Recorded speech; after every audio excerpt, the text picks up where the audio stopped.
네, 오늘 주퀴즈들을 위해서 멋진 강의해 주실 분이죠. 새로운 고수님 모셨습니다. 병영인 고수님 반갑습니다. 네, 반갑습니다. 공시 분석가, 공시의 달인 변영인입니다.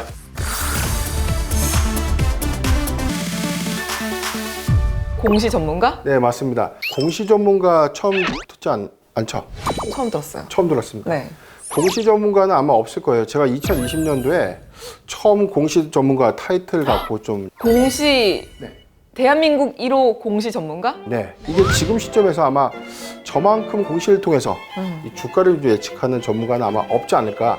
저는 공시를 통해서 주가의 숨은 의미를 좀 냉철하게 분석하고 공시를 통해서 주가의 향후 방향까지 좀 저는 보이는데 일반 투자자분들은 굉장히 이 공시를 좀 활용하기가 어려운 것 같아요. 그래서 제가 오늘 첫 시간이지만 열심히 한번 공시를 좀 파헤쳐 보겠습니다. 제가 그 얘기를 들었어요. 네. 공시를 통해서 황금알을 낳으신다고. 네, 맞습니다. 공시의 유형별로 황금알을 낳는 법 공개해 드리겠습니다. 네, 방송 중 공시의 달인 변영인 고수님과 함께 황금알을 낳는 계좌에 대해서 알고 싶으신 분들은 카카오톡 채널에서 필살기 고수회전을 검색하시고 채널 추가해주세요. 고수님, 오늘 저랑 같이 강의 들을 친구인데 수박이 처음 보시죠? 아, 예, 처음 봤습니다. 네, 인사 나누세요. 반가워. 반가워.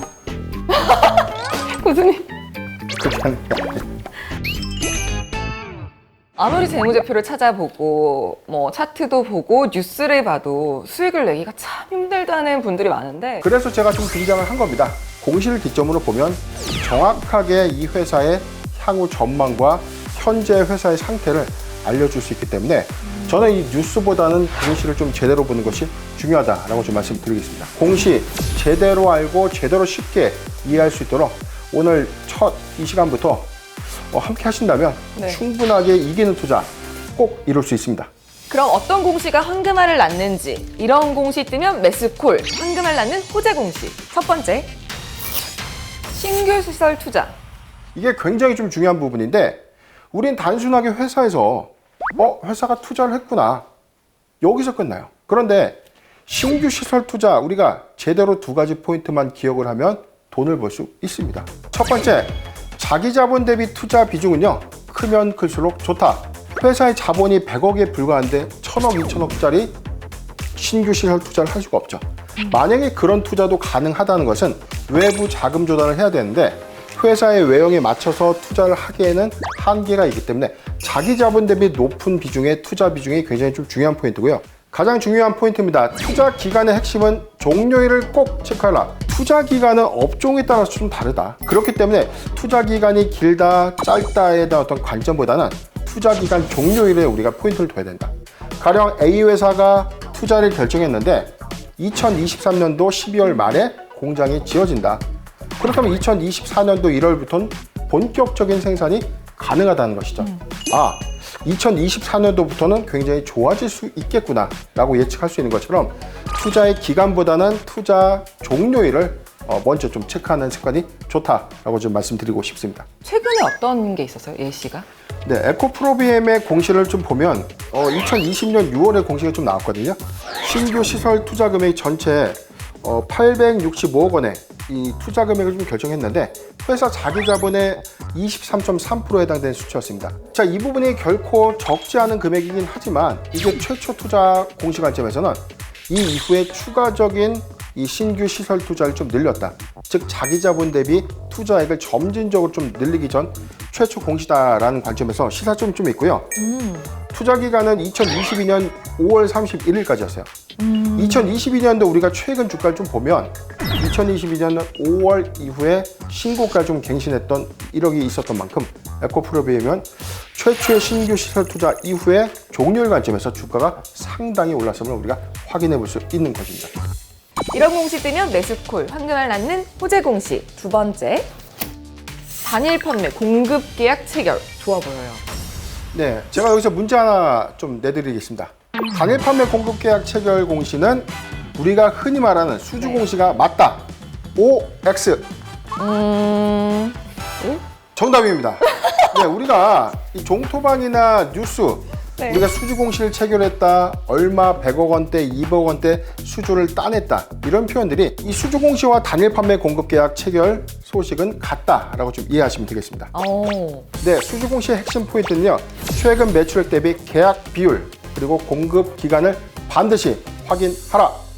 매출액 대비 수주액이 늘어나면 늘어날수록 굉장히 좋은 공시인 것입니다. 네. 얼마 전까지를 최근 매출액이라고 잡아요? 여기서 말하는 최근 매출액은 직전 사업년도, 작년 연간 매출액. 연간. 그렇죠. 2021년도의 매출액 대비 2022년도의 수주 비율이 얼만큼에 해당되는가. 그래서 우리가 좀 비교 포인트는 분기나 반기 기준이 아니라 작년 연간 실적을 기준으로 한다. 2020년 12월 LNF죠. 단일 판매 공급 계약 체결 공시를 좀 발표한 바 있었거든요. 1조 4천억 원의 매출을 2022년도 연말까지 납품한다.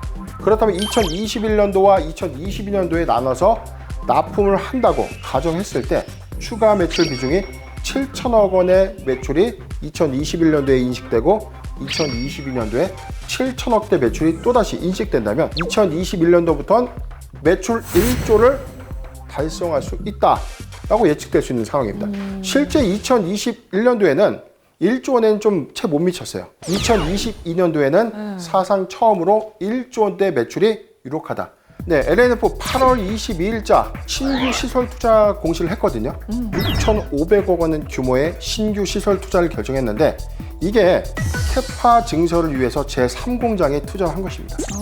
지금 연간 7만 톤 규모의 생산 규모를 2025년도까지 25만 톤에서 30만 톤까지 캐파를 좀 늘리겠다는 것이기 때문에 2020년 12월 신규 수주 이후에 가시화된 실적이 2022년도에만 국한되는 것이 아니고요. 저는 2025년도 그리고 2026년, 7년, 8년도까지는 꾸준한 실적 우성장이 좀 있지 않을까. 그렇다면 아직은 늦지 않았다.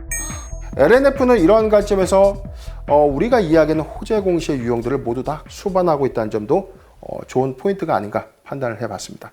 이런 황금 공시가 나오고 나서 LNF의 주가는 어떻게 됐어요? 5만 원에서 23만 원대까지 주가가 수직 상승을 했습니다.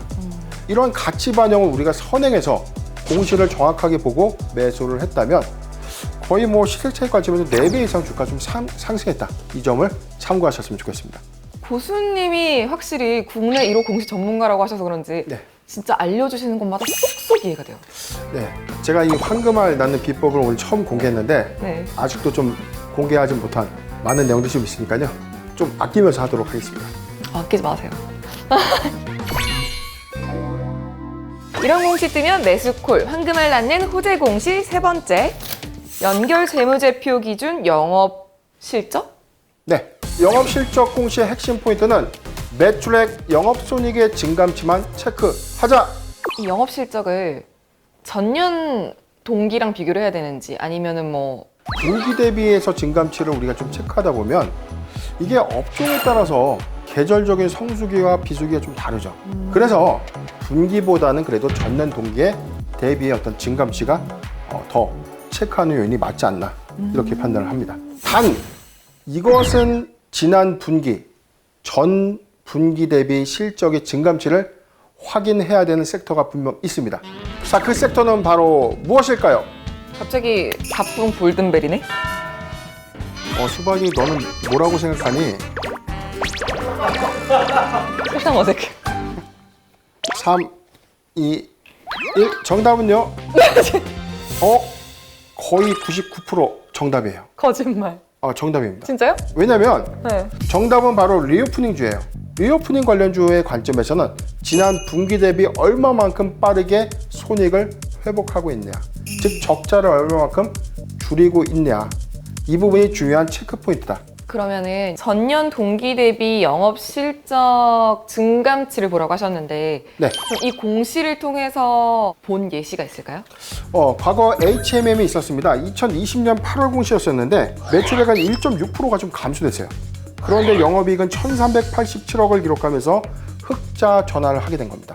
사실상 거의 10년 만에 사상 첫 영업이익을 달성하면서 턴 어라운드 하게 된 건데, 여기서 주는 시사점이 여기서 실적 턴 어라운드가 좀 있었다. 이게 일회성이냐, 아니면 여기서부터 점진적인 비약적인 성장을 할 수 있느냐, 이 부분이 좀 중대한 체크 포인트였는데 21년도에는 사상 최대의 실적을 좀 달성하면서 HMM 2022년도 상반기까지 그 기조를 유지하고 있다는 부분이 체크 포인트가 아닌가. 주시에서 우리가 지켜봤고 매수했다면 HMM은 큰 폭의 주가 상승에 따른 수익을 실현할 수 있었습니다. 네, 황금알을 낳는 또 다른 호재 공시.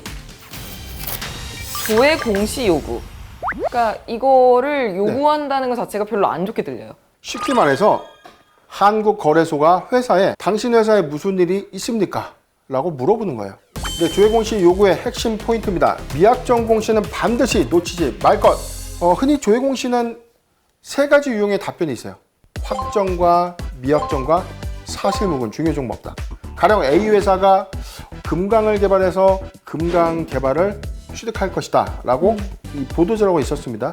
그래서 한국거래소가 당신 회사 정말 금강 발견한 거 맞습니까? 라고 좀 물어봤는데, 확정 공시는 우리 금강을 이렇게 개발합니다. 확정. 미확정은 금강 개발을 추진하고 있는데 아직 확정된 사안이 없다. 확정되면 다시 공시를 하겠다. 사실무근은 우리 금강 개발 안 합니다. 정의할 수 있겠습니다.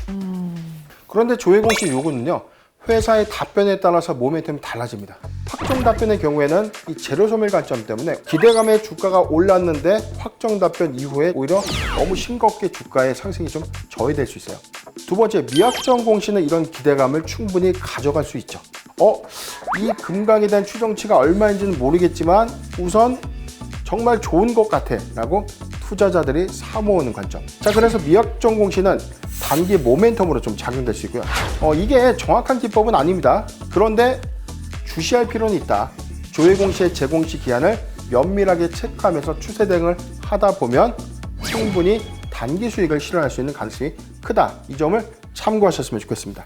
네, 이렇게 주키즈가 꼭 알고 있어야 할 호재 5가지에 대해서 알아봤는데요. 국내 1호 공시 전문가 변영인 고수님과 함께하고 싶으신 분들은 카카오톡 채널에서 필살기 고수회전을 채널 추가해주세요.